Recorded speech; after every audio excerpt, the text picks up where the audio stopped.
Judith prepares to go to Holofernes. Judith prepares to go to Holofernes 10. When Judith had stopped crying out to the God of Israel and had ended all these words, 2. She rose from where she lay prostrate. She called her maid and went down into the house where she lived on Sabbaths and on her festal days. 3. She removed the sackcloth she had been wearing, took off her widow's garments, bathed her body with water, and anointed herself with precious ointment. She combed her hair, put on a tiara, and dressed herself in the festive attire that she used to wear while her husband Manasseh was living. 4. She put sandals on her feet and put on her anklets, bracelets, rings, earrings, and all her other jewelry. Thus she made herself very beautiful to entice the eyes of all the men who might see her. 5.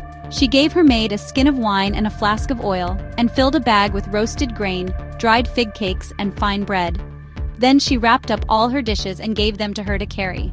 6. Then they went out to the town gate of Bethulia, and found Uzziah standing there with the elders of the town, Shabris and Charmis. 7. When they saw her transformed in appearance and dressed differently, they were very greatly astounded at her beauty, and said to her, 8. May the God of our ancestors grant you favor and fulfill your plans, so that the people of Israel may glory and Jerusalem may be exalted. She bowed down to God. 9.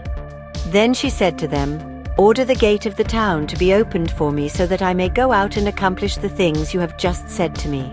So they ordered the young men to open the gate for her, as she requested. 10. When they had done this, Judith went out, accompanied by her maid. The men of the town watched her until she had gone down the mountain and passed through the valley, where they lost sight of her. Judith is captured. 11.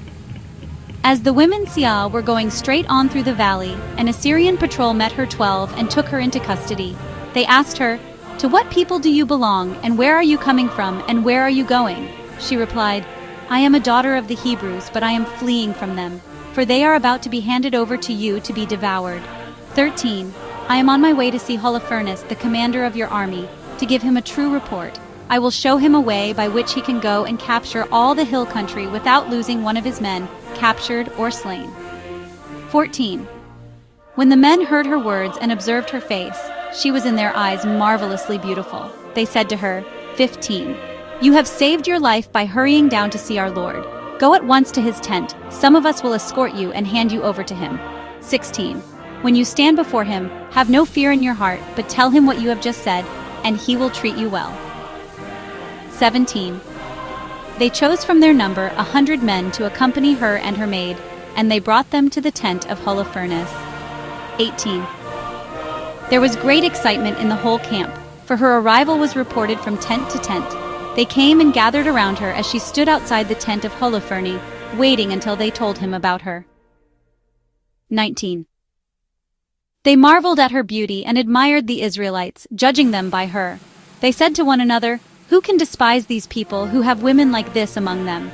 It is not wise to leave one of their men alive, for if we let them go, they will be able to beguile the whole world. Judith is brought before Holofernes. 20. Then the guards of Holofernes and all his servants came out and led her into the tent.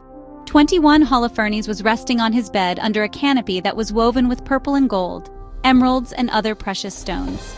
22. When they told him of her, he came to the front of the tent, with silver lamps carried before him. 23. When Judith came into the presence of Holofernes and his servants, they all marveled at the beauty of her face. She prostrated herself and did obeisance to him, but his slaves raised her up,